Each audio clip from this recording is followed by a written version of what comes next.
చాలా మంది ప్రజలు నెట్వర్క్ మార్కెటింగ్ లో విజయం సాధించకపోవడానికి ముఖ్యమైన కారణం ఏంటంటే ఎంఎల్ఎం కంపెనీలు చాలా వరకు పిరమిడ్ స్కీమ్లే కావడం. ఈ విషయం వినగానే వెంటనే కామెంట్ పెట్టేయకండి, వీడియో పూర్తిగా చూసిన తర్వాత ఆ పని చేయండి. పిరమిడ్ స్కీమ్ అంటే ఏంటి? పిరమిడ్ స్కీమ్ ను చైన్ సిస్టమ్ లేదా మనీ సర్క్యులేషన్ స్కీమ్ అని కూడా చెప్పవచ్చు.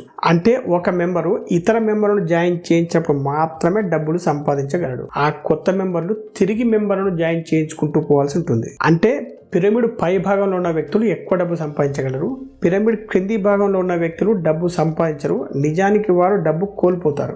మన దేశంతో పాటు United States, United Kingdom, Canada, France, Australia, Malaysia మరియు న్యూజిలాండ్తో సహా చాలా దేశాల్లో ఇటువంటి పిరమిడ్ మరియు మనీ సర్క్యులేషన్ పథకాలను ప్రోత్సహించకుండా డైరెక్ట్ సెల్లింగ్ కంపెనీలపై నిషేధం ఉంది. ఒకసారి మనం పిరమిడ్ స్కీమ్ కు మరియు ఎంఎల్ఎం కు మధ్య ఉన్న తేడా చూద్దాం. పిరమిడ్ స్కీమ్ లో ఎటువంటి ప్రొడక్ట్స్ అనేవి ఉండవు, కాబట్టి అమ్మకాలు కొనుగోలు అనేవి జరగవు. ఇది కేవలం డబ్బును సర్క్యులేట్ చేసే ఒక జూదం అని చెప్పవచ్చు. ఈ మధ్య కొన్ని కంపెనీలు ఏం చేస్తున్నాయంటే సాఫ్ట్వేర్ ప్రొడక్ట్స్ తెస్తామని చెప్పి సంవత్సరాల తరబడి డబ్బులు కలెక్ట్ చేస్తూనే ఉన్నాయి. అయితే సాఫ్ట్వేర్ ప్రొడక్ట్స్ తయారు చేయడానికి కేవలం 2-3 నెలలు సరిపోతుంది, కానీ ఇవి కొన్ని సంవత్సరాలైనా మార్కెట్లోకి తీసుకురావు. ఇక ఎంఎల్ఎం గురించి చూస్తే అందులో వస్తువులు ఉండడంతో పాటు అమ్మకాలు కొనుగోలు జరుగుతూ ఉంటాయి. మొదట కొంతమంది వస్తువులు కొనుక్కొని కస్టమర్లుగా మారుతారు, తర్వాత వారు డిస్ట్రిబ్యూటర్లుగా మారి ఆ వస్తువులు అమ్ముతూ ఉంటారు.